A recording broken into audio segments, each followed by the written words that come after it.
The crystal chandeliers blazed above the Sunningdale ballroom, their 1,000 candles reflecting off polished marble as the winter season's most anticipated ball reached its glittering zenith. But Evangeline Hastings stood frozen in the servants' corridor, her fingers pressed against the doorframe, watching a world that had once been hers slip further away with each passing waltz. At 20, she had learned to make herself invisible, a necessary skill when one's own aunt had transformed her from gentleman's daughter to household drudge. Her gown, a reworked relic salvaged from her mother's old wardrobe, had seemed almost elegant by candlelight in her attic room. Under the merciless brilliance of the ballroom's glow, every mended seam and turned hem proclaimed her fall from grace. She had not meant to come. That was the bitter truth of it. After 3 years of carrying coal scuttles and scrubbing floors in what had once been her own home, Evangeline had learned the cost of wanting things beyond her station. But tonight, watching her cousin Beatrice preen in silk worth more than Evangeline's entire year of labor, something had cracked in the careful armor of her resignation. Just one glimpse, she had told herself. Just one moment to remember what her mother's laughter had sounded like at balls like these, before the fever took her, before father's sudden death left Evangeline in Lady Gertrude's merciless care. The orchestra swelled into a waltz, and Evangeline closed her eyes, letting the music wash over her. She could almost feel her father's hand on her shoulder, teaching her the steps in the drawing room while her mother played piano. "You have your mother's grace," he had said. "One day you'll dance at the finest balls in England. There you are, you wretched girl." The voice shattered her reverie like a stone through glass. Evangeline's eyes snapped open to find Lady Gertrude materializing from the crowd, her face a mask of cultivated concern that failed to hide the venom in her eyes. "Aunt, I only meant to." But Lady Gertrude's fingers had already closed around Evangeline's wrist like a manacle, dragging her forward into the ballroom's edge with a grip that would leave bruises. The sudden movement pulled Evangeline from the shadows into the light, and she felt the weight of a dozen gazes turned toward them. "Did you truly believe," Lady Gertrude hissed, her smile savage beneath its veneer of maternal worry, "that you could attend my ball dressed in rags like some scullery maid? You shame the Hastings name, what little remains of it." Evangeline's throat closed. She tried to pull away, but her aunt's grip only tightened, and now more heads were turning, curiosity rippling through the assembled guests like wind across wheat. Lady Pemberton whispered behind her fan. Lord Hertford's eyebrows climbed toward his powdered wig. "Please," Evangeline managed, her voice barely above a whisper. "I'll go." "I shouldn't have."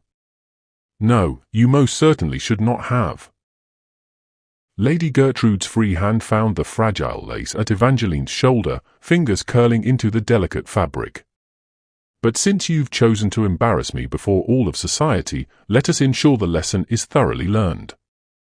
The sound of tearing fabric echoed like a gunshot in the sudden quiet.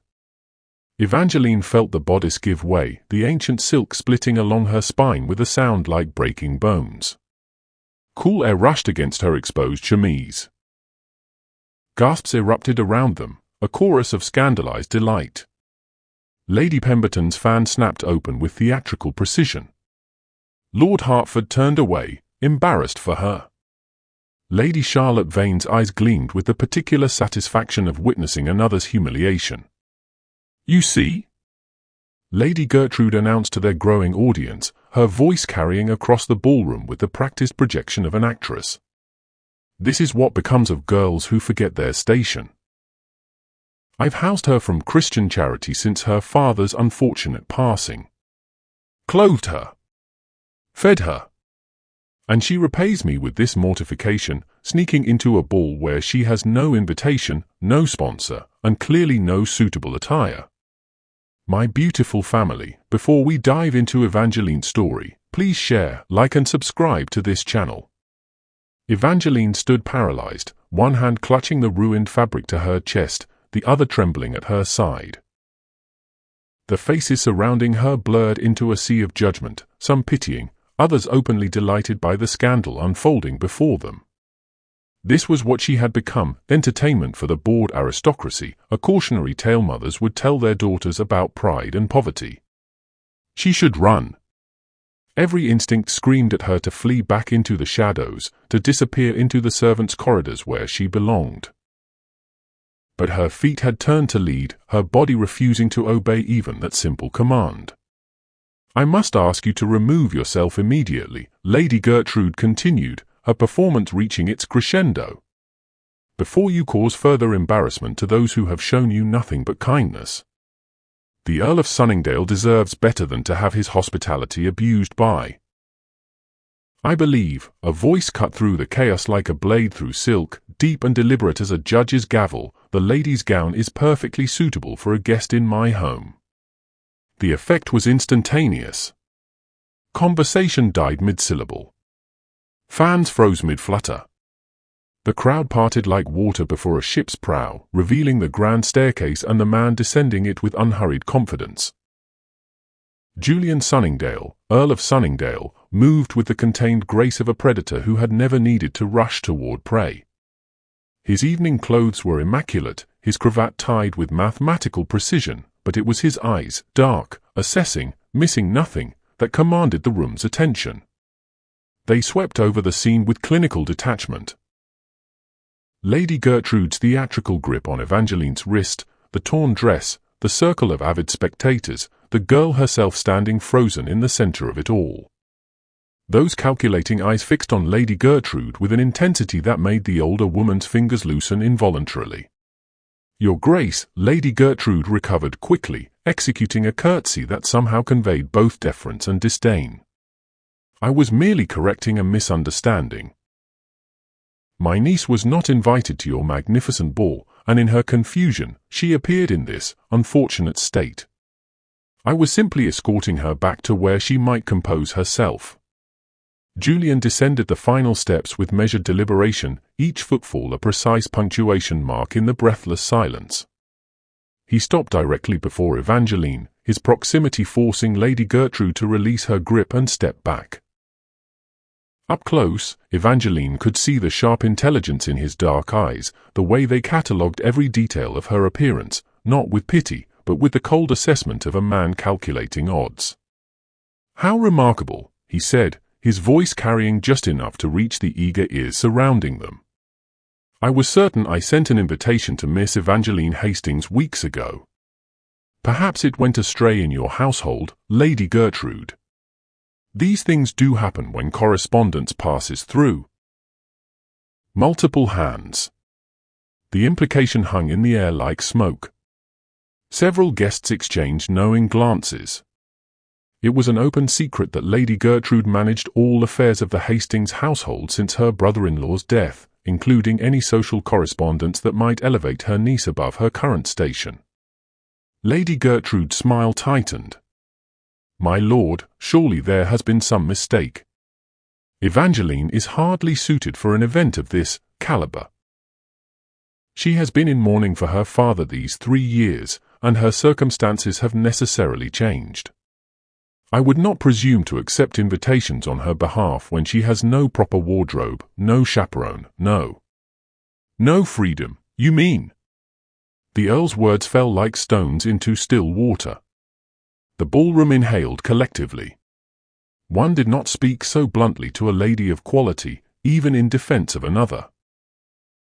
But Julian Sunningdale had never particularly cared for the ton's delicate sensibilities, and his position was unassailable enough that he could afford the luxury of honesty.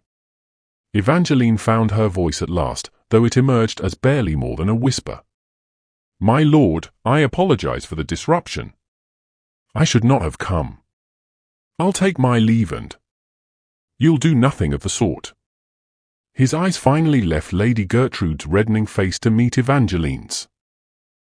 There was something in his gaze she couldn't quite name, not kindness exactly, but a fierce protectiveness that seemed oddly at variance with his reputation for cold calculation. "You are my invited guest, Miss Hastings, and you have every right to be here. More right, perhaps, than some others I might name." He extended his hand toward her, palm up. "An invitation. A challenge. a lifeline thrown across the chasm of her humiliation. Evangeline stared at that outstretched hand as if it might dissolve like morning mist. In the periphery of her vision, she could see Lady Pemberton's fan fluttering with renewed vigour, Lord Hertford leaning toward his companion to whisper behind his glove, Lady Charlotte's eyes narrowed with speculation. The entire ballroom had become a theatre, and she stood at centre stage with a choice that would define her future. She placed her trembling hand in his. His fingers closed around hers, warm, solid, anchoring her to something she had thought lost forever. The relief that flooded through her was so intense it left her light-headed. For 3 years, no one had touched her with anything resembling gentleness. No one had defended her. No one had even seen her as anything more than a convenient servant, a burden to be borne with ostentatious charity. Julian drew her hand through his arm with the same ceremony he might show a duchess. "Your gown is torn," he observed, as though discussing the weather. "An unfortunate accident, I'm sure. Lady Gertrude, I trust you'll send for Miss Hastings' maid to attend her? She can retire to the Blue Room to make repairs." It was phrased as a request, but the steel beneath the courtesy was unmistakable. Lady Gertrude's mouth opened, then closed, her face cycling through expressions of outrage and calculation before settling on a mask of wounded dignity. "Of course, Your Grace. Though I must protest that Evangeline has no lady's maid. Her circumstances, as I mentioned, have necessitated certain economies. Then she shall borrow one of mine." Julian's tone brooked no argument. "In fact, I believe my late mother's wardrobe remains largely intact. Miss Hastings appears to be of a similar build. I'm sure something suitable can be found." The whispers erupted in earnest now, no longer bothering with the pretense of discretion. The Earl of Sunningdale offering his mother's clothes to a penniless relation of the Hastings family? The Countess's wardrobe had been legendary, gowns worth fortunes, jewels that could ransom kings. That he would extend such an offer to anyone was extraordinary. That he would extend it to a girl in obvious disgrace was unprecedented. Evangeline felt the weight of every eye in the room, felt the speculation crackling through the air like lightning before a storm. She should refuse. This was too much, too public, too dangerous. Lady Gertrude would make her pay for this humiliation tenfold once they returned home. But home was not home anymore, was it? It was a prison where she scrubbed floors that had once been hers to walk upon freely. "You're too generous, my lord," she managed, her voice steadier than she felt. "Not generous, Miss Hastings. Merely correcting an injustice." He turned to address the assembled crowd, his voice carrying to every corner of the ballroom with the authority of a man accustomed to being obeyed. "Ladies and gentlemen, I believe congratulations are in order." Evangeline's heart stopped. Surely he didn't mean.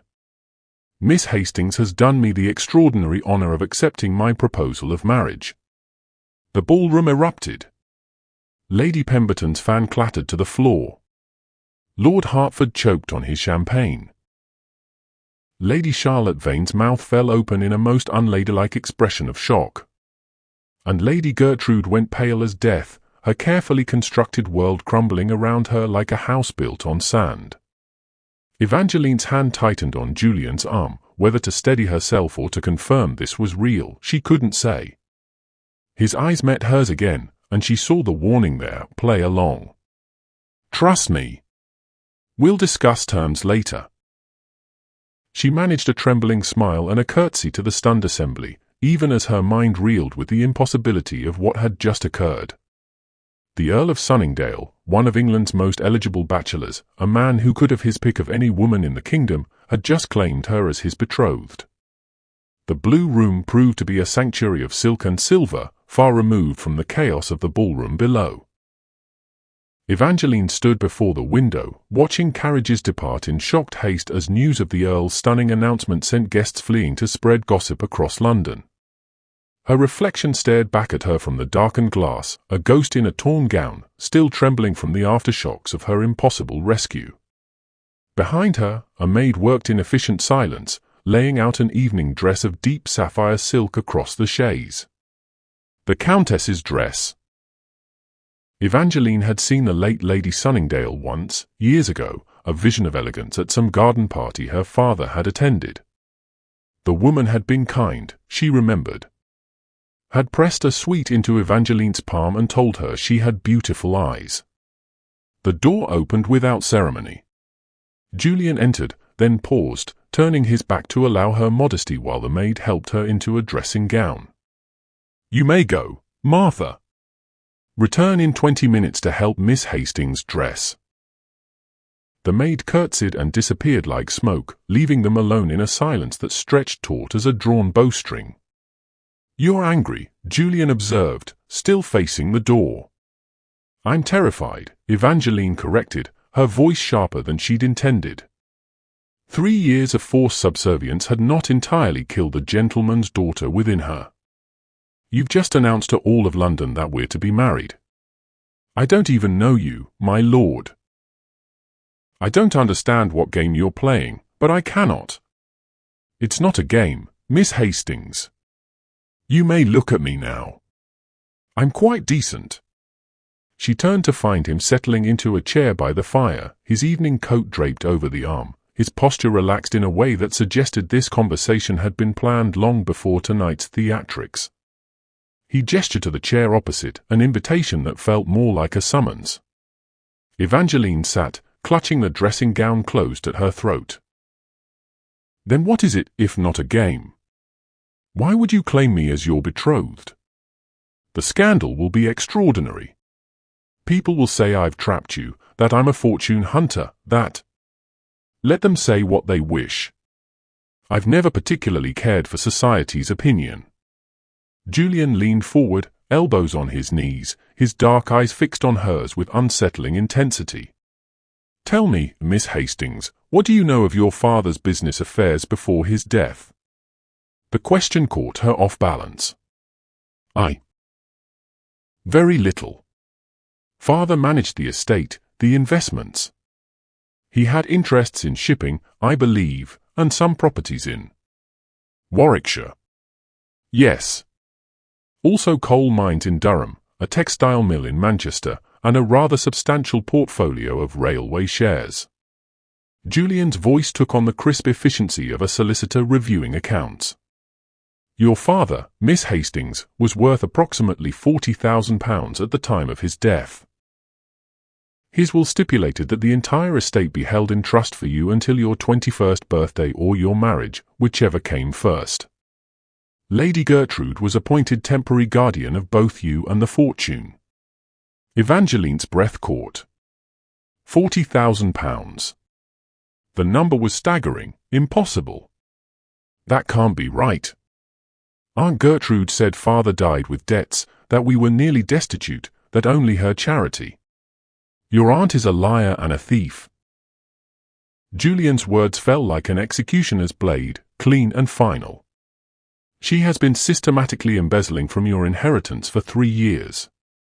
The properties have been sold at fractions of their value to her associates. The investments liquidated and transferred to accounts in her name. By my calculations, less than £8,000 remains of your rightful fortune." The room tilted. Evangeline gripped the arms of her chair, her knuckles white against the upholstery. "You're mistaken." "She wouldn't. My father trusted her. She's family. Your father trusted me as well." Julian rose and moved to a writing desk, returning with a leather portfolio that he placed in her lap. "We were business partners, Miss Hastings. Silent partners in several ventures. When he fell ill, he asked me to keep watch over his affairs, to ensure you were cared for should anything happen to him. I gave him my word." Evangeline opened the portfolio with shaking hands. Inside lay documents, letters in her father's familiar script, ledgers filled with numbers that swam before her eyes. But one letter was addressed to her, sealed with her father's signet ring. "He wrote this a week before he died," Julian said quietly. "He was already suspicious of your aunt's intentions. He asked me to deliver it to you when you came of age, should anything seem amiss with the estate management. She broke the seal with trembling fingers. Her father's words swam on the page through the blur of tears. My dearest Evangeline, if you are reading this, then my worst fears have been realized. Trust Julian Sunningdale. He is a man of honor in a world of charlatans. Your mother loved you beyond measure, as do I. Do not let anyone make you small. You are a Hastings, and we bow to no one. I've been watching your aunt for 3 years, Julian continued, his voice gentle now, as though he understood the earth was shifting beneath her feet. Documenting every transaction, every sale, every fraudulent transfer. But I needed proof that would hold up in Chancery Court, and I needed you to be of legal age to bring the suit. Your 21st birthday is in 4 months. For months, Evangeline whispered. For months of scrubbing floors in her own home. For months of believing herself a burden, a charity case, less than nothing. I had planned to approach you quietly, to offer my legal assistance in recovering your fortune. But when I saw your aunt humiliate you tonight, when I saw her destroy your mother's dress and cast you out like refuse, I realized waiting was no longer an option. Julian's jaw tightened. She would have married you off to some accomplice within weeks. A man who would control both you and whatever remained of the estate. Or worse, she would have had you declared mentally unfit and committed. I've seen the paperwork she's been preparing. Horror crawled up Evangeline's spine. So you've trapped me in a different marriage instead? No. Julian met her eye steadily. I'm offering you a choice, Miss Hastings. A marriage of convenience, in name only. You will have your own rooms, your own life. But you will also have my protection, my legal authority to pursue your aunt through the courts, and access to the evidence I've gathered. Once we've recovered your fortune and seen Lady Gertrude prosecuted for her crimes, you may seek an annulment if you wish. I'll not stand in your way. And if I refuse? If I simply walk away tonight? Then your aunt will destroy you. His words held no malice, only brutal honesty. Within a month, you'll be married to whatever curse she selected, or you'll be in an asylum, or you'll be dead in some convenient accident. She's desperate, Miss Hastings. Desperate people are dangerous. Evangeline looked down at her father's letter, at his familiar hand-forming words of love and warning. We bow to no one. She raised her eyes to Julian's. A marriage in name only. You swear it? On my honor and your father's memory. Then I accept, my lord. Let us make a liar of my aunt and a widow of her schemes. The carriage bearing the Sunningdale crest rolled through the gates of Hastings Manor 3 days after the ball, and Evangeline felt her chest constrict with a pain so acute she pressed her gloved hand against her ribs. Julian, seated across from her with documents spread across his lap, looked up at the sudden intake of breath. We can turn back, he offered quietly. The confrontation can wait. No. Evangeline forced herself to look at the house that had once been her whole world. I need to see it. I need to know what she's done. What had once been pristine Portland stone was now streaked with grime and neglect. Ivy crawled unchecked across the eastern wing, choking the windows her mother had loved for their morning light. The gardens where Evangeline had played as a child had become a wilderness of weeds and dying roses. Even the fountain in the circular drive sat dry and cracked, filled with dead leaves that rustled in the November wind. This was not the gentle decline of a house in mourning. This was deliberate abandonment, the systematic destruction of everything her father had built. The front door opened before they could knock, revealing Mrs. Hodges, the housekeeper who had served the Hastings family for 30 years. The woman's face had aged a decade in 3 years, carved with lines of worry and something that looked like guilt. Her eyes widened at the sight of Evangeline descending from the Earl's carriage in a pelisse of forest green velvet, her hair dressed by a proper lady's maid, a betrothal ring glinting on her finger. Miss Evangeline, Mrs. Hodges breathed, then corrected herself with a curtsy. "My lady. We weren't expecting, that is, Lady Gertrude didn't mention." "Lady Gertrude doesn't know we're coming," Julian said, his tone pleasant but edged with steel. "Is she receiving?" "She's in the morning room, Your Grace. But I should warn you, she's in a temper. The solicitors visited yesterday and there was quite a scene." Julian's mouth curved in something that wasn't quite a smile. "I imagine there was. Please announce us, Mrs. Hodges." The housekeeper led them through the entrance hall, and Evangeline had to bite her tongue to keep from crying out. The paintings were gone, her grandfather's portrait, her mother's landscape collection, all vanished, leaving pale rectangles on the wallpaper like ghosts. The Chinese vase that had stood on the hall table for generations had been replaced with something cheap and garish. Even the runner beneath their feet was worn nearly through, unraveling at the edges. "What happened to the paintings?" Evangeline asked, though she already knew the answer. Mrs. Hodges wouldn't meet her eyes. "Sold, miss." Lady Gertrude said they were needed to pay debts. "So many things have been sold these past months.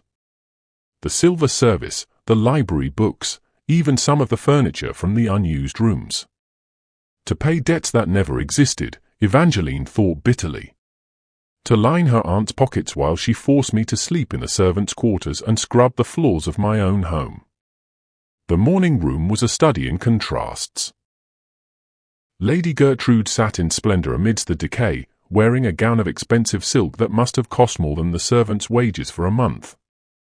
Her daughter Beatrice lounged beside her, picking at sugared almonds from a silver dish, one of the few pieces of valuable plate that remained.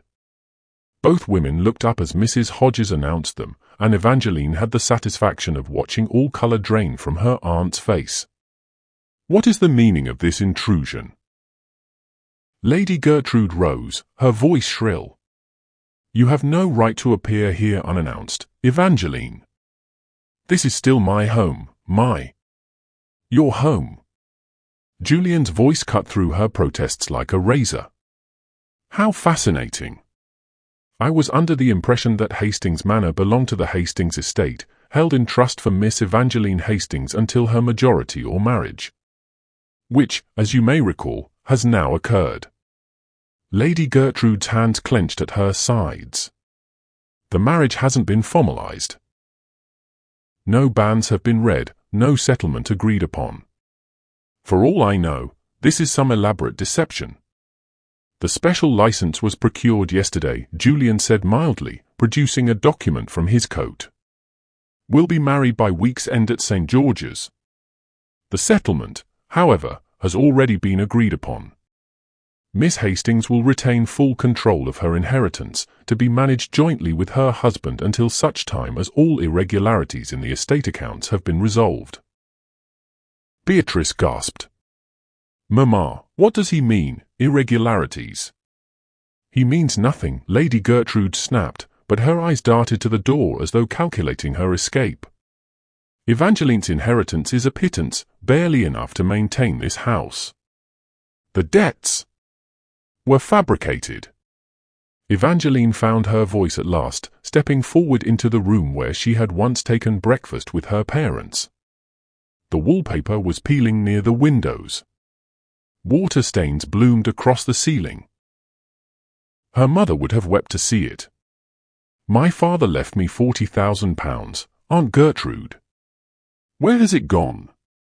The silence that followed was damning. Beatrice looked at her mother with dawning horror. Lady Gertrude's mask of righteous indignation cracked, revealing the calculation beneath. "You ungrateful wretch," she hissed. "I took you in when you had nothing. Fed you, clothed you. You dressed me in rags and worked me like a scullery maid while you sold my inheritance piece by piece." Evangeline's voice shook, but she held her ground. "You destroyed my mother's portraits. You let my father's library mold in the damp. You've run this house into ruin while wearing gowns that cost more than the servants' yearly wages. She moved to the window, looking out at the gardens that had once been her mother's pride. The rose arbor where her parents had been married was collapsing, strangled by weeds. The reflecting pool was choked with algae. Even the old oak where her father had hung a swing had been cut down, probably sold for timber. "I want a full accounting," Evangeline said, turning back to her aunt. "Every sale, every transaction, every penny spent from the estate funds. You have 1 week to produce the ledgers. And if I refuse?" Lady Gertrude's voice dripped venom. Julian stepped forward, his presence suddenly menacing despite his stillness. "Then I will have the magistrate and my solicitors here by morning. We'll go through this house room by room, document by document, until we've built a case for the Old Bailey. Embezzlement of a ward's inheritance is a hanging offence, Lady Gertrude. At the very least, it's transportation to the colonies." Beatrice whimpered. Lady Gertrude swayed, gripping the back of her chair for support. "1 week," Julian repeated. "You may remain in this house until then, as a courtesy to the family name. After that, Miss Hastings, my wife, will take possession of her rightful property. I suggest you use the time to secure alternative lodgings." They left Lady Gertrude standing amid her plundered spoils, her face ashen with the realization that her carefully constructed empire of theft was crumbling around her. In the carriage, Evangeline finally allowed herself to weep, not for what she had lost, but for what her aunt had so callously destroyed. Julian said nothing, merely offered his handkerchief and looked away to give her privacy in her grief. Only when they were well away from the manor did he speak. "You were magnificent." "I was terrified." "Yes," he agreed. "But you didn't let her see it. That, Miss Hastings, is the difference between surviving and conquering." The wedding had been a quiet affair at St. George's, witnessed by Julian's solicitor and a handful of servants who looked at Evangeline with a mixture of curiosity and pity. She had worn the sapphire gown from the night of the ball, her hand trembling only slightly as Julian slipped a ring of gold and diamonds onto her finger. The vows felt surreal, spoken in a church empty of family or friends, binding her to a man who had promised her freedom even as he gave her his name. Now, a week into her marriage, Evangeline stood in the music room of Sunningdale House while Madame Messier circled her like a hawk evaluating prey. Again, the Frenchwoman commanded, her accent sharp as a blade. "A countess does not slouch. Your spine should be steel, your chin level. You are not begging for scraps, you are claiming what is yours by right." Evangeline straightened, fighting the instinct to make herself small that 3 years of servitude had beaten into her bones. Across the room, Julian sat in a wing-back chair, ostensibly reading correspondence but watching the proceedings with those dark, assessing eyes that missed nothing. "Better," Madame Messier conceded. "Now, walk to the window and back. Remember, you are not a servant scurrying to complete a task. You are a woman of consequence moving through a space that belongs to you. It should have been easy." Evangeline had been taught to walk properly as a child, had learned deportment and grace from her own mother. But Lady Gertrude had spent 3 years training those instincts out of her, teaching her to keep her eyes down, her steps quick and silent, her presence as unobtrusive as possible. She made it 3 steps before her shoulders began to curve inward. "No." Madame Messier's walking stick rapped against the floor. "You apologize with your body, girl. Every movement says forgive me for existing. Is that what you wish to convey to the society that will watch your every move?" "I'm trying," Evangeline said, hating the defensive note in her voice. "You are trying to disappear," Julian said quietly from his chair. He set aside his papers and rose, crossing to where she stood frozen in the middle of the room. "Madam, if you would give us a moment." The Frenchwoman sniffed but withdrew to the far end of the room, making a show of examining the sheet music on the pianoforte. Julian stopped before Evangeline, his expression unreadable. "Why do you think I hired Madame Messier?" "To teach me how to be a countess," Evangeline said. To refine me so I don't embarrass you when we appear in society.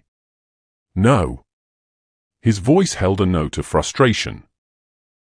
I hired her because you've spent 3 years being told you're worthless, and I thought a strict instructor might help you remember what you were before your aunt tried to break you. But I'm beginning to think I made a mistake. The words stung more than they should have. Evangeline lifted her chin, a spark of the old defiance flaring in her chest. Then dismiss her. Send me back to my rooms. I told you this was pointless. It's pointless because you already know how to carry yourself like a countess, Evangeline. Julian's use of her given name startled her. He had been scrupulously formal since their marriage, maintaining the careful distance of their arrangement. I've watched you these past days. When you forget to be afraid, when you're angry or determined, you move like you were born to command a room. The problem isn't your training. It's your belief that you deserve to take up space in the world. I don't know how to believe that anymore, she whispered. Then let me show you something. He offered his arm. Madam, we'll continue tomorrow. Please have cook send tea to the portrait gallery. The portrait gallery ran the length of Sunningdale House's second floor, a cathedral of family history lined with paintings of Sunningdale ancestors dating back 2 centuries. Julian led her past stern-faced earls and elegant countesses, pausing before a portrait near the end of the hall. The woman in the painting was perhaps 40, dressed in the fashion of 30 years prior, her dark hair shot through with silver. But it was her eyes that arrested Evangeline, intelligent, fierce, utterly unbowed. My mother, Julian said. The 6th Countess of Sunningdale. She was the daughter of a country vicar with no fortune and no connections. The match was considered ruinous. My father's family threatened to disown him. Evangeline studied the portrait, seeing echoes of Julian in the set of the woman's jaw, the directness of her gaze. What happened? She became the most formidable hostess in London. Within 5 years, invitations to her salons were more coveted than vouchers to Almack's. She had a mind for politics and business that put most men to shame. My father consulted her on every major decision regarding the estate. Julian's voice softened. She used to say that true authority doesn't come from birth or breeding. It comes from knowing your own worth and refusing to let anyone convince you otherwise. She sounds remarkable. She was. And she would have liked you enormously. He turned to face Evangeline fully. You think you need to learn how to be a countess, but you're wrong.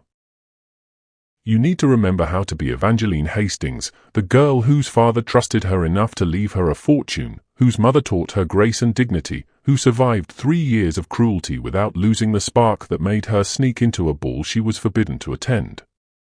Evangeline felt something crack open in her chest, a fissure in the armor of shame and doubt she'd worn for so long. I don't know how to be her anymore.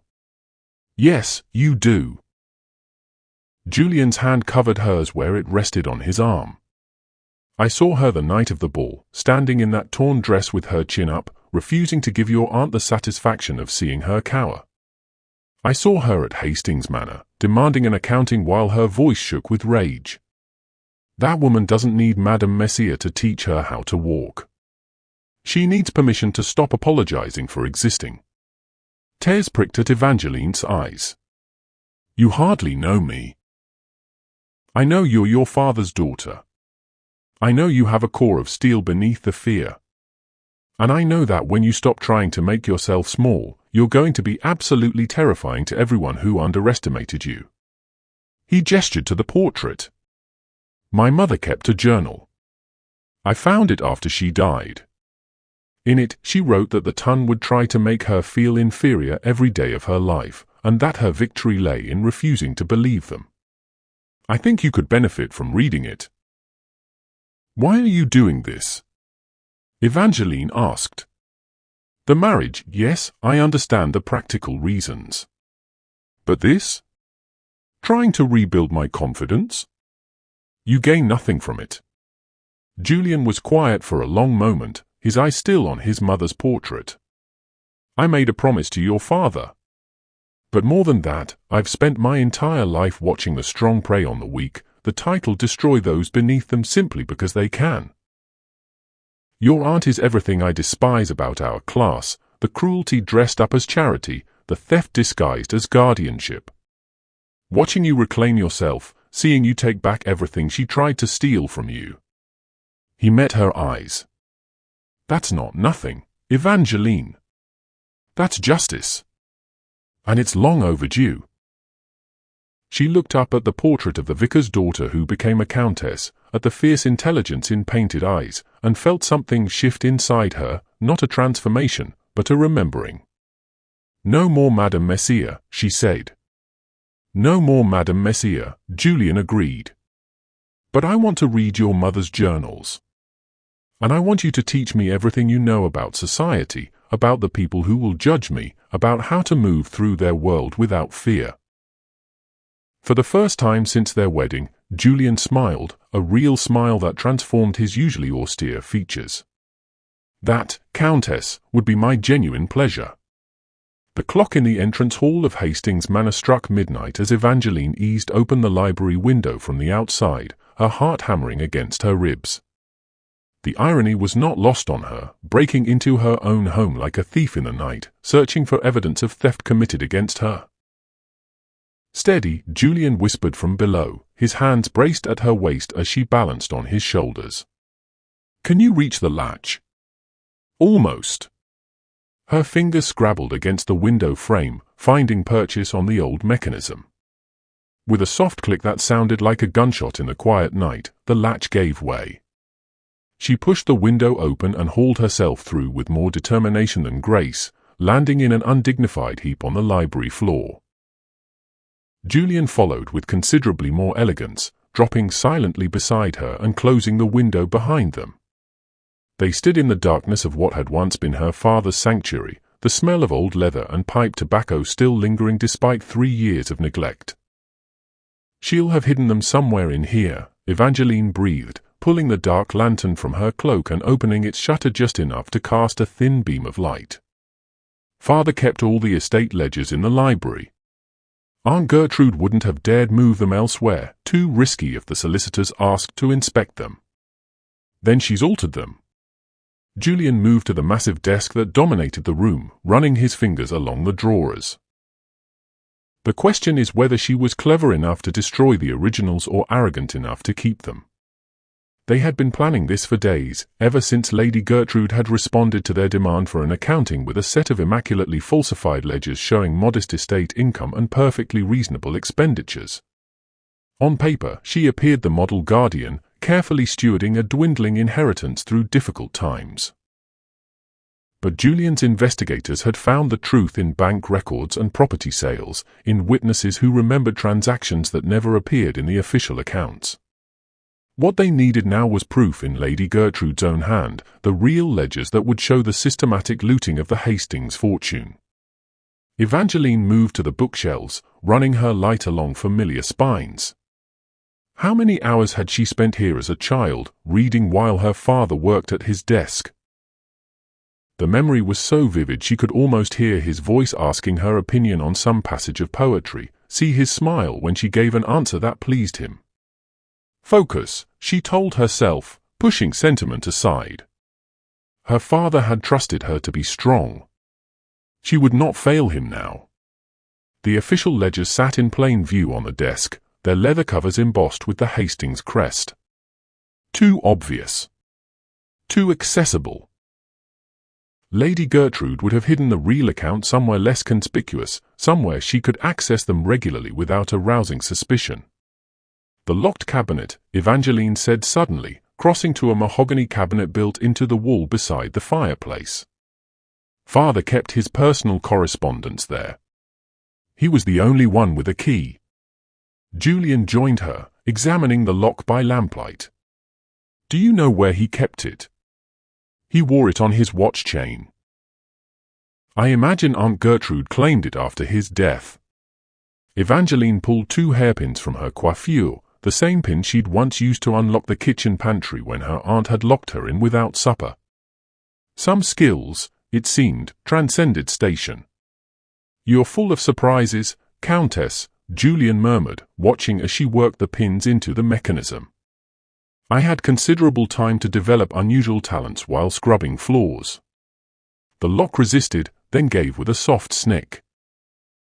Evangeline pulled the cabinet doors open, revealing stacks of papers and leather-bound volumes crammed haphazardly inside.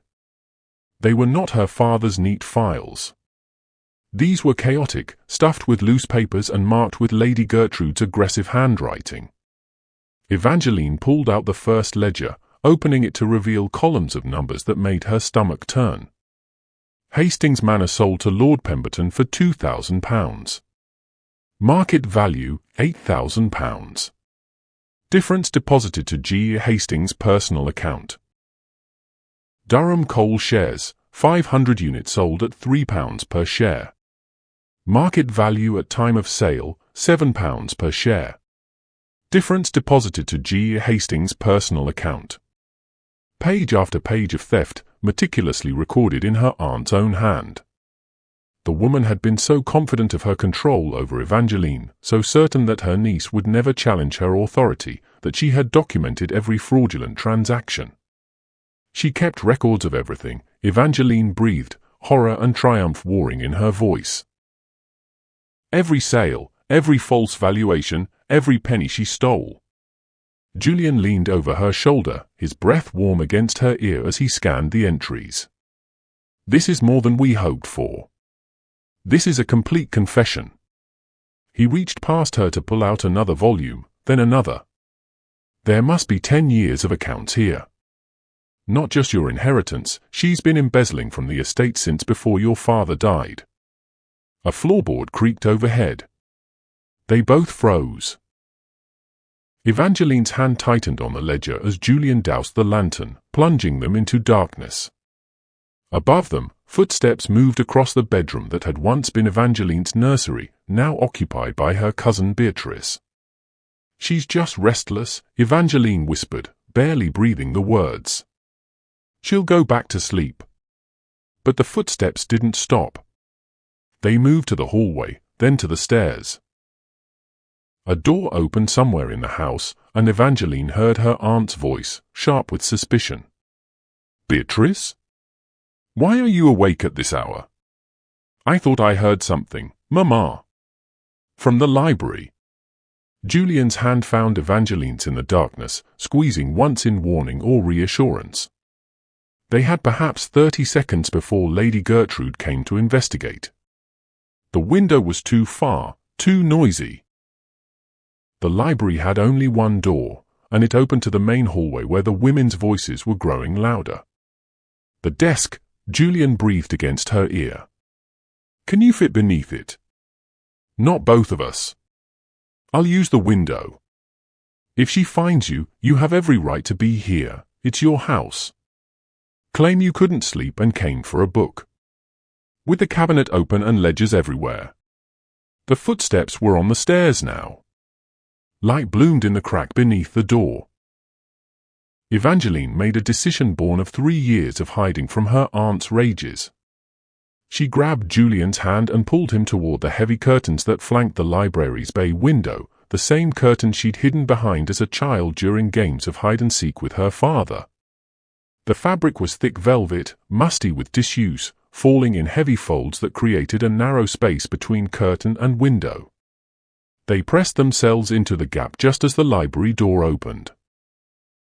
Through a gap in the velvet, Evangeline could see her aunt enter with a candelabra held high, Beatrice trailing behind in her nightdress. "I told you it was nothing," Lady Gertrude said, but her eye swept the room with predatory alertness. "Merely the house settling. These old manners creak like arthritic bones." Then her gaze fell on the open cabinet. The color drained from her face. She rushed forward, candlelight illuminating the scattered ledgers, the evidence of her crime spread across the desk where she had left them in her haste to respond to Beatrice's alarm. "No," she whispered. "No, no, no. I locked this. I know I locked it." "Mamma, what are those?" Beatrice peered at the ledgers, picking one up. These numbers, this is more money than you said the estate was worth. Lady Gertrude snatched the book from her daughter's hands, clutching it to her chest. Her eyes darted around the library, wild with panic. Someone's been here. Someone broke in. Who would break in just to open a cabinet? Beatrice asked, reasonable and confused. Lady Gertrude spat. That ungrateful wretch and her calculating husband. They're trying to ruin me. She began gathering the ledgers frantically, stuffing them back into the cabinet. But her hands shook so badly that papers scattered across the floor, evidence of her guilt literally falling at her feet. Behind the curtain, Evangeline felt Julian's chest move with silent, grim satisfaction. They didn't need to steal the ledgers after all. They had witnessed Lady Gertrude's panic, her admission of guilt, a desperate attempt to hide evidence that she knew would destroy her. And tomorrow, Julian's solicitors would arrive with a warrant to search the premises, and Lady Gertrude would have no choice but to surrender every scrap of paper that proved her theft. Justice, Evangeline thought, watching her aunt scramble to contain her crumbling empire, was sometimes simply giving a thief enough rope to hang herself. The scandal broke over London society like a summer storm, sudden and devastating. Evangeline first learned of it at Lady Pemberton's afternoon salon, where the whispers followed her like wasps circling honey. She had been speaking with Mrs. Ashworth about a charity for impoverished governesses when she noticed the woman's eyes darting nervously over Evangeline's shoulder. The conversation around them had developed a peculiar quality, too loud, too bright, designed to mask the undercurrent of gossip flowing just beneath the surface pleasantries. "Excuse me," Mrs. Ashworth said abruptly, her teacup rattling in its saucer. "I've just remembered an appointment. How forgetful of me." She fled as though the upholstery had caught fire, leaving Evangeline standing alone in the middle of the drawing room. The whispers grew louder, no longer bothering with subtlety. Can't possibly be true. Her own aunt making such claims. Poor Earl, trapped in a marriage to a nobody. Lady Charlotte Vane materialized at Evangeline's elbow with the predatory grace of a cat who'd cornered a mouse. "My dear Countess, how brave of you to appear today. I confess, I'm not certain I could show my face in society if such dreadful rumors were circulating about my parentage." The words hit like a physical blow. "I beg your pardon." "Oh, you haven't heard." Lady Charlotte's eyes glittered with malicious delight.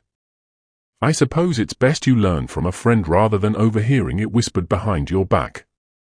Your aunt, Lady Gertrude, is it, has been telling the most extraordinary story. She claims your mother had an affair with one of the grooms, and that your dear departed father wasn't actually your father at all. Can you imagine? Such wickedness, if true. And if it is true, well." She smiled, showing too many teeth. "I suppose that makes your marriage rather irregular, doesn't it? One can hardly inherit an estate or a title through a bastard line." The room tilted. Evangeline gripped the back of a nearby chair, her knuckles white against the gilt frame. Around her, the salon had gone silent, every ear straining to hear her response. "That is a vile lie," she said, proud that her voice emerged steady despite the rage and horror churning in her stomach. "Of course it is, darling," Lady Charlotte purred. "But you know how these things are. Mud sticks, even when thrown by liars. Especially when the liar is one's own family.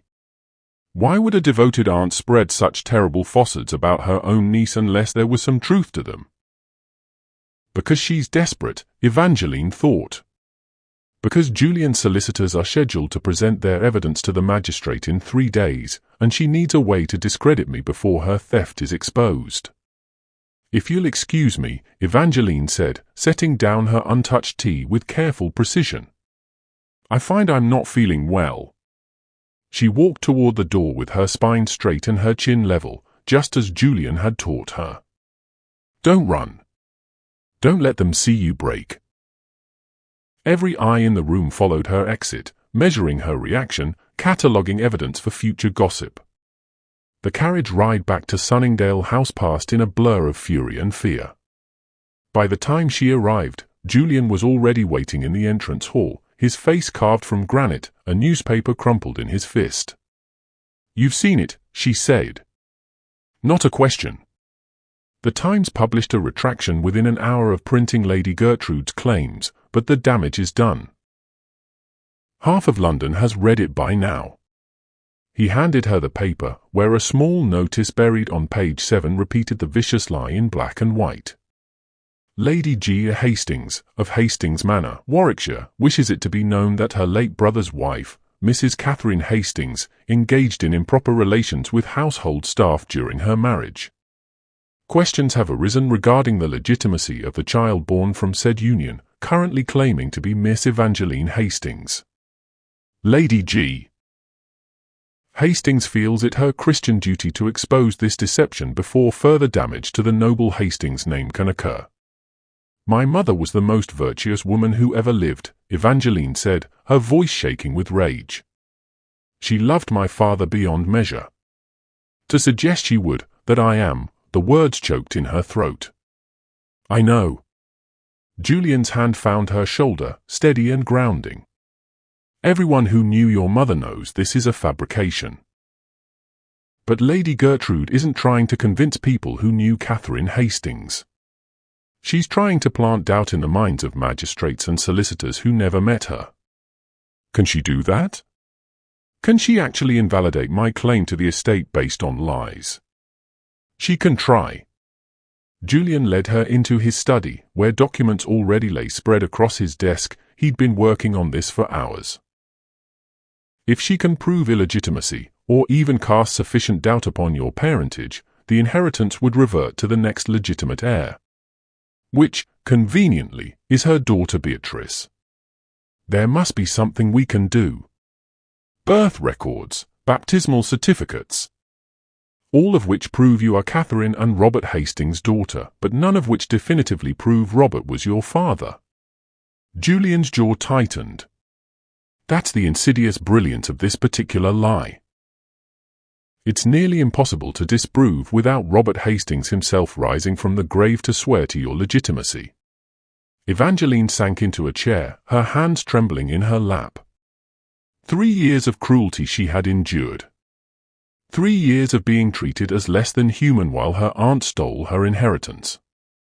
And now, on the verge of justice, Lady Gertrude had found a weapon that could destroy everything. "What about the marriage?" she asked quietly. Lady Charlotte was gleeful in pointing out that a bastard cannot convey legitimacy through marriage to an earl's title.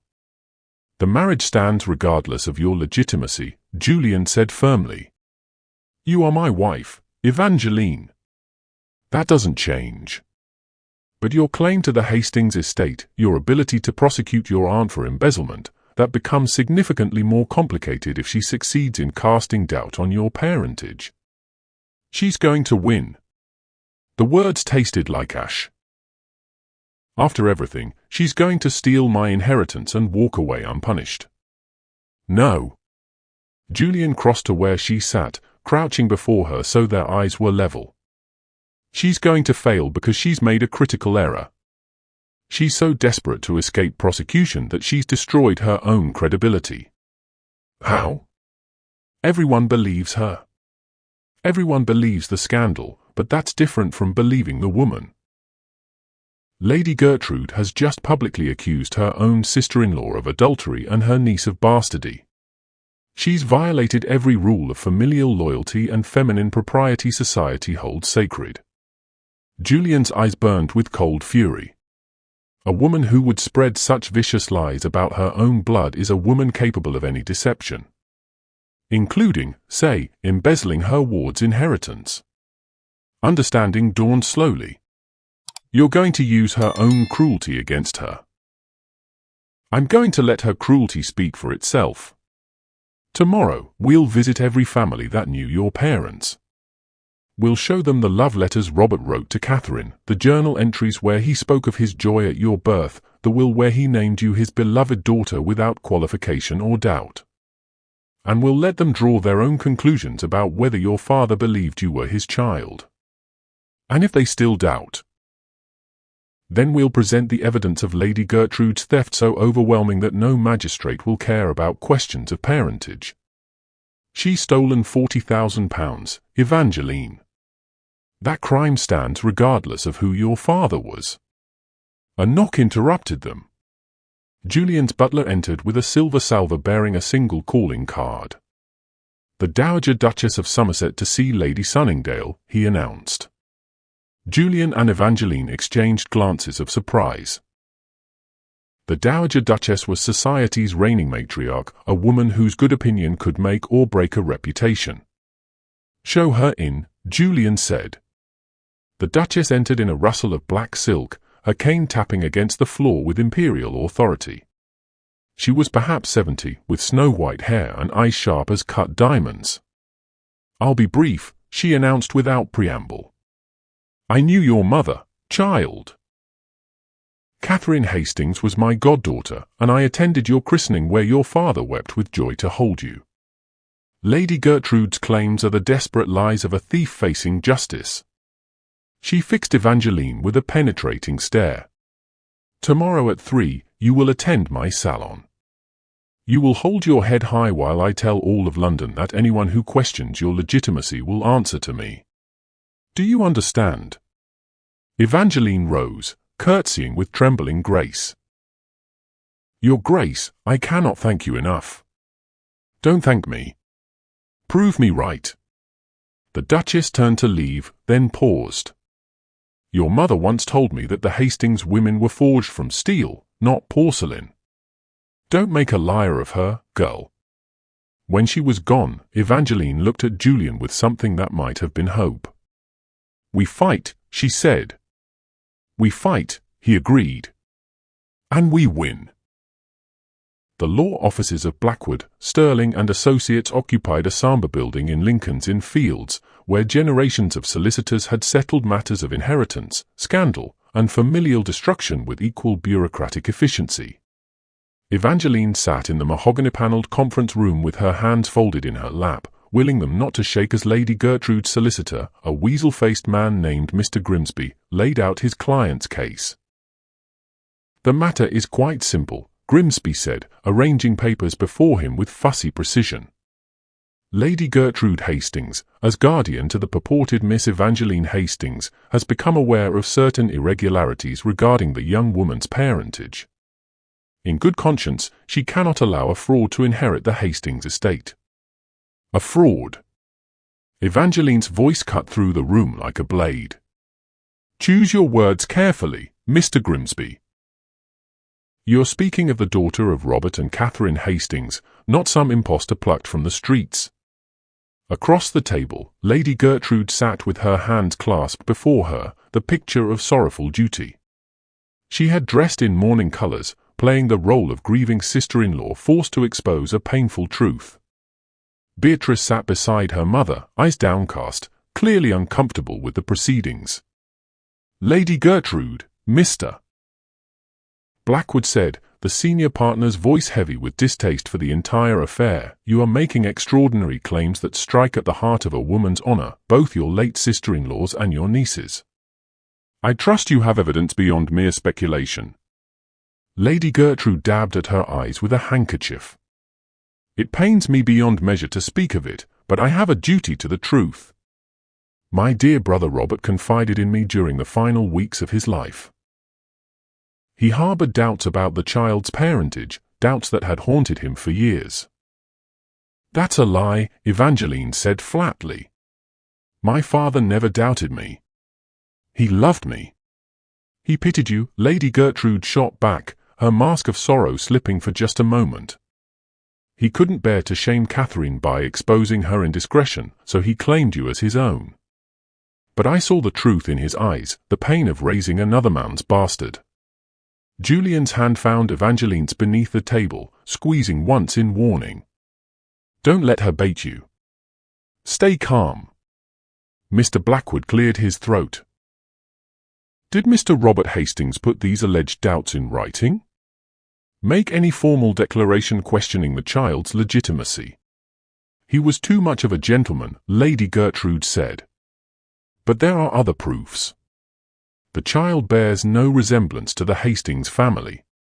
Her colouring, her features, all wrong. I have my mother's features, Evangeline said, as anyone with eyes can see from the portraits at Hastings Manor. Or rather, the portraits that used to hang there before you sold them. Grimsby shuffled his papers nervously. Lady Gertrude also has testimony from several former servants who recall irregularities in Mrs. Hastings' behaviour during the relevant time period. Servants you've paid or threatened, Julian interjected, his voice cold as winter steel. We have counter-testimony from the household staff who actually served the family during that time, all of whom attest to Mrs. Catherine Hastings' impeccable character and the clear resemblance between Robert Hastings and his daughter. Servants can be bought on both sides, Grimsby said with an oily smile. The question before us is one of proof. Can Miss Hastings, or should I say, the woman claiming to be Miss Hastings, provide definitive evidence of her legitimacy? The room fell silent. This was the crux of it, the impossible burden of proof. How did one prove a negative? How did one demonstrate beyond doubt that an affair had not occurred, that whispered accusations were lies? Evangeline felt the weight of their expectation, the trap closing around her. Lady Gertrude smiled faintly, sensing victory. Then Beatrice spoke for the first time, her voice barely above a whisper. "Mamma, this is wrong." Lady Gertrude's head snapped toward her daughter. "Be silent." "No." Beatrice's hands trembled as she placed a leather-bound volume on the table. "I won't be silent anymore. I won't let you do this."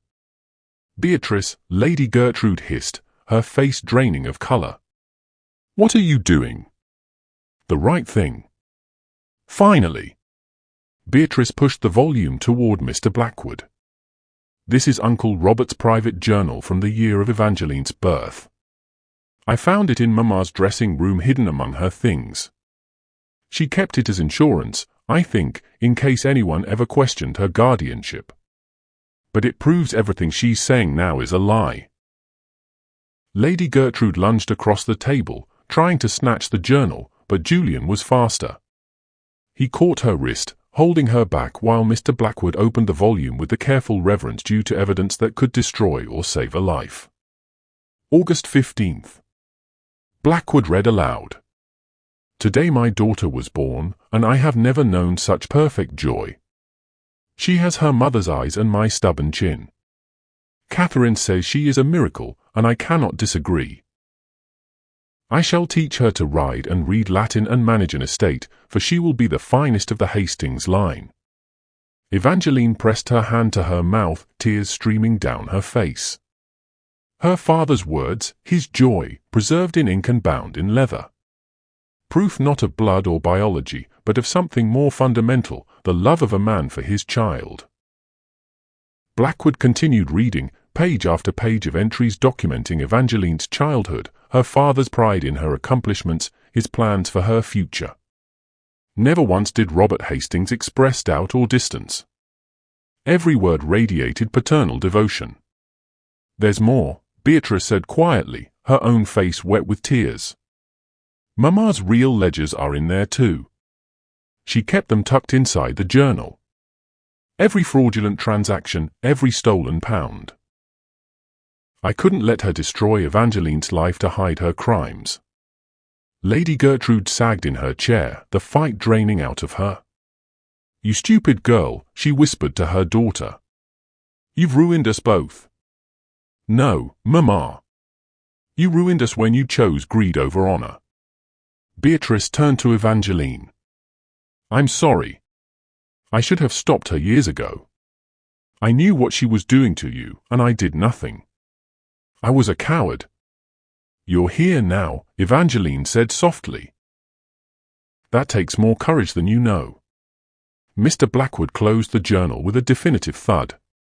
"I believe we have all the evidence we need, gentlemen."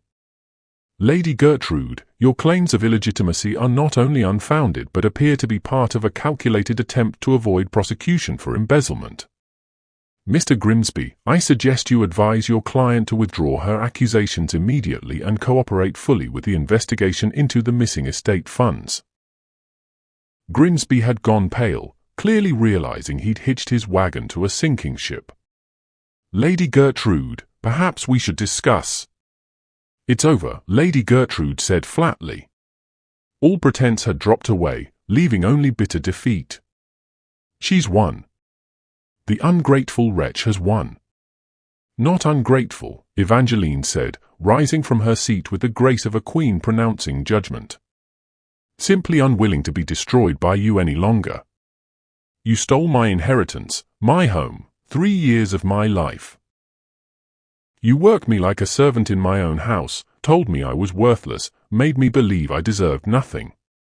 And when that wasn't enough, you tried to destroy my mother's memory and my father's love. She leaned across the table, holding her aunt's gaze without flinching. But you failed. Because my parents raised me to be strong, even when I forgot it. And because you underestimated the power of truth. What happens now? Beatrice asked, her voice small. Julian stood beside Evangeline, his presence solid and reassuring. Now the magistrate reviews the evidence of embezzlement. Lady Gertrude will be charged, tried, and likely convicted. The estate will be restored to its rightful owner. And Evangeline will decide what mercy, if any, to show to the woman who showed her none. Lady Gertrude laughed, a broken sound without humor. Mercy? From her? I'd sooner expect it from the hangman. Evangeline looked at the woman who had tormented her, seeing not a monster but a pitiable creature consumed by greed and bitterness. You'll be prosecuted for your crimes. The law will have its due. But I won't seek the harshest penalties. For my father's sake, because you were his sister by marriage. And for Beatrice's sake, because she deserves better than to watch her mother hang. Transportation then, Lady Gertrude said dully. The colonies. A slow death instead of a quick one. House arrest on a small property in Yorkshire, Evangeline said. Supervised by trustees. A pension sufficient for basic needs, nothing more. You'll live out your days in obscurity, which I suspect you'll find worse than any prison. It was more than Lady Gertrude deserved, and they all knew it. But Evangeline had learned that true strength lay not in crushing one's enemies, but in rising above the desire for vengeance. The meeting concluded with the scratch of pens on documents, the formal acknowledgement of Evangeline's legitimacy and rightful inheritance. As they left the offices, Julian offered his arm and Evangeline took it, feeling the weight of 3 years of suffering finally beginning to lift. You were merciful, he observed. I was free, she corrected. Mercy was simply the byproduct. The Midsummer Gala at Somerset House was the pinnacle of the London season, an event where the cream of society gathered to see and be seen under 1,000 glittering candles. Evangeline stood before the mirror in her dressing room at Sunningdale House, barely recognizing the woman who stared back at her. The gown was a masterpiece of ivory silk and champagne lace, cut in the latest fashion with a bodice that emphasized her figure without sacrificing elegance. But it was the jewels that transformed her from merely beautiful to absolutely devastating. The Hastings emeralds, recovered from the pawnbroker where Lady Gertrude had sold them for a fraction of their worth, blazed at her throat and ears, each stone the size of a robin's egg and clear as spring water. You look like a queen, Martha said softly, securing the final pin in Evangeline's elaborate coiffure. I feel like an imposter, Evangeline admitted, her fingers trembling as they touched the emerald necklace. The last time I attended a ball, I was thrown out like refuse. What if? What if they remember? Julian's voice came from the doorway. He entered, magnificent in black evening clothes that emphasized his commanding presence, and met her eyes in the mirror. Let them remember. Let them recall the girl they pitied and dismissed. It will make your triumph all the sweeter. He crossed to stand behind her, and for a moment they were reflected together, the Earl and his Countess, a portrait of aristocratic power. But Evangeline could still see the shadow of the girl she'd been, cowering in servants' corridors, believing herself worthless. "I don't know if I can do this," she whispered. Julian's hands came to rest on her shoulders, warm and grounding. "You've already done harder things. You survived 3 years of cruelty. You reclaimed your inheritance. You faced down your aunt in a room full of lawyers and proved your legitimacy. Walking into a ballroom is nothing compared to that. Walking into the ballroom where I was humiliated before all of London," she corrected. "Walking into a ballroom as the Countess of Sunningdale, with the Hastings fortune restored and your enemies defeated." His eyes held hers in the mirror.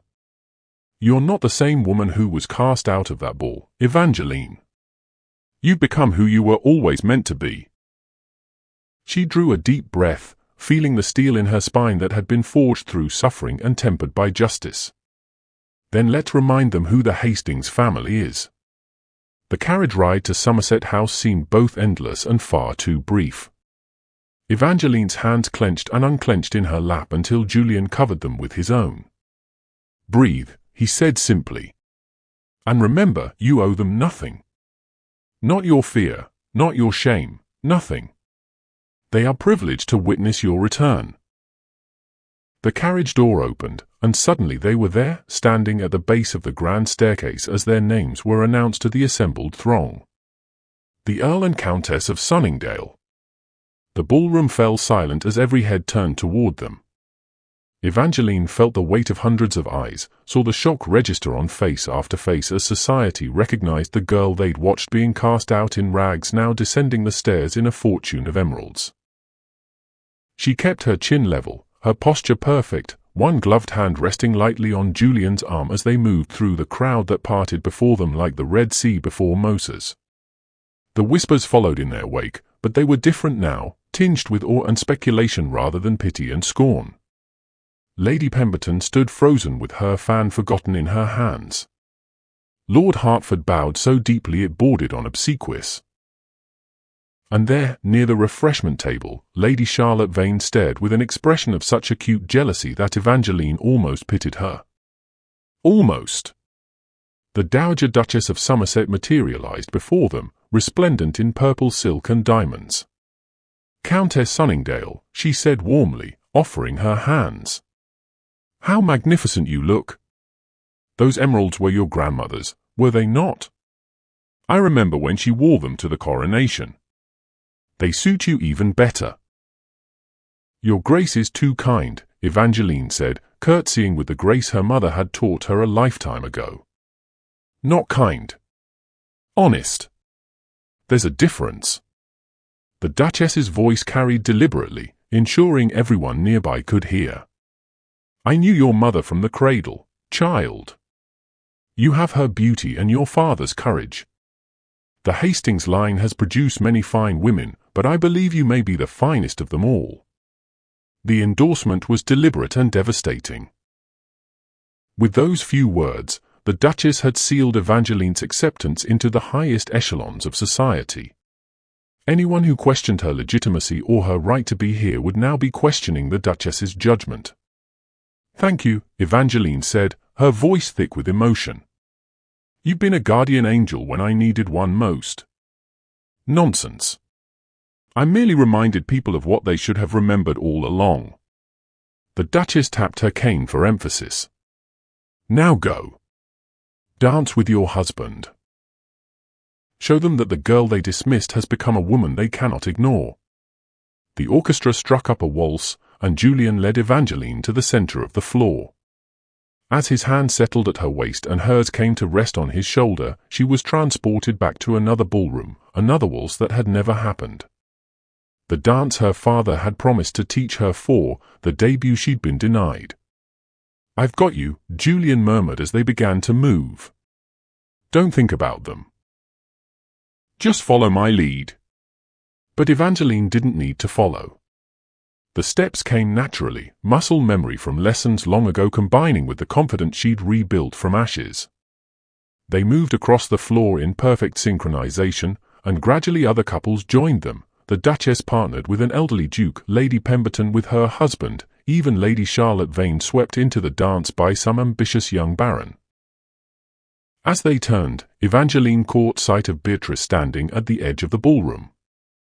Her cousin wore a simple gown of dove grey, half mourning for her mother's disgrace, and watched the dancers with wistful longing. On impulse, Evangeline guided Julian toward the edge of the floor. "Invite Beatrice to dance," she said quietly. "Please." Julian followed her gaze, understanding dawning. "You're certain?" "She saved me when she could have stayed silent. She deserves better than to be punished for her mother's sins." When the waltz ended, Julian bowed to Evangeline, then crossed to where Beatrice stood. The girl's eyes widened in shock as the Earl of Sunningdale requested her hand for the next dance. Around them, whispers erupted, the cut direct everyone had expected transformed into an olive branch that would reshape Beatrice's entire social future. Lord Ashford appeared at Evangeline's side, offering his arm for the next set. Then Lord Hertford. Then a succession of gentlemen who had ignored her existence mere months ago, now falling over themselves for the honor of dancing with the Countess of Sunningdale. She accepted their attentions with gracious civility, neither punishing them for their previous coldness nor pretending it hadn't occurred.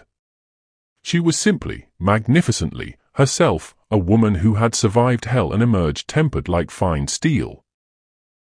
As midnight approached, Evangeline found herself standing once more at the edge of the ballroom, a glass of champagne in her hand, watching the dancers swirl past. Julian joined her, and they stood in companionable silence, two people who had entered a marriage of convenience and found something far more complex. "Do you remember," she said softly, "the night of the Sunningdale ball? When you found me in that torn dress, humiliated before all of London?" "I remember thinking you were the bravest person I'd ever seen," Julian said. "Standing there with your world crumbling around you, still refusing to cower. I wanted to disappear. To cease existing. But you didn't. You fought. And you won." Evangeline turned to face him fully, seeing in his dark eye something that made her heart skip. Respect, certainly. Admiration.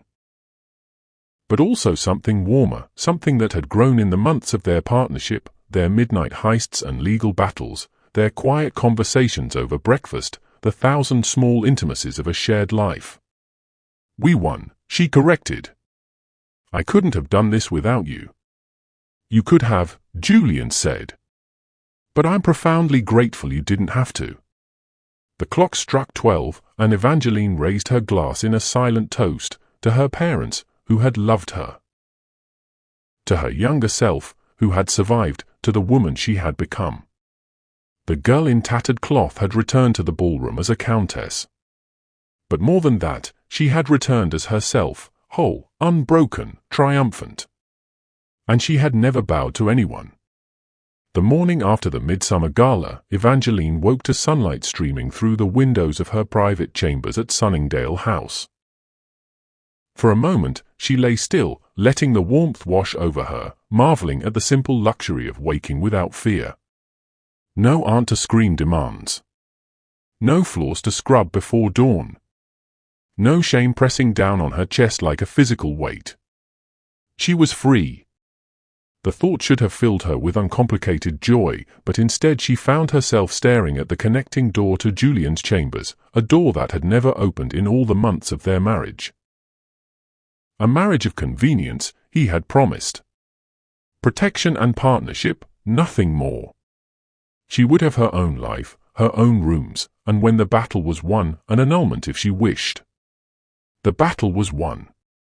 Lady Gertrude had been dispatched to Yorkshire under guard 3 days ago, her sentence of house arrest beginning an exile from which she would never return.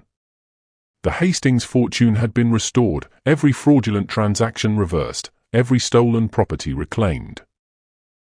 Evangeline was wealthy beyond measure, socially triumphant, and legally free to dissolve the marriage that had saved her.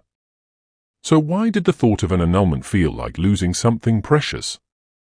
A soft knock interrupted her reverie. Martha entered with morning chocolate and the post, her expression carefully neutral in that way servants adopted when they knew more about their employer's feelings than the employers knew themselves. "His lordship requests your presence in the breakfast room when you're ready, my lady. He says it's a matter of some importance." Evangeline's heart lurched. Of course. Julian would want to discuss the annulment now that their business was concluded. He had fulfilled his promise to her father, restored her to her rightful place. Their arrangement had reached its natural conclusion. She dressed with more care than a simple breakfast warranted, choosing a morning gown of pale blue muslin that Martha said brought out her eyes. Foolish vanity, she told herself.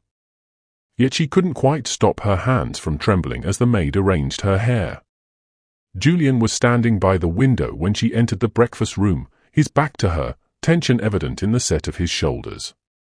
He turned at the sound of her footsteps, and something in his expression made her breath catch. "You wanted to see me," she said, proud that her voice emerged steady. "Yes. I've been thinking about our arrangement." He gestured to the chair beside him rather than across the table, a subtle intimacy they'd developed over months of shared meals and strategizing. "Now that the legal matters are settled, we should discuss the future." "The annulment," Evangeline said, the word tasting like ashes. "Yes, of course. I understand."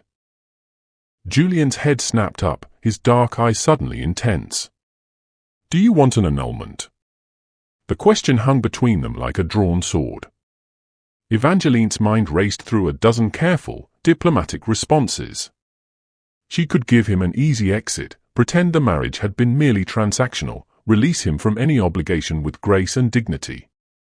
But she had spent 3 years making herself small, hiding her truth, pretending to be less than she was. She had promised herself never to do that again. "No," she said simply. "I don't want an annulment." The transformation in Julian's face was like watching sunrise break over a dark landscape. "Thank God," he breathed.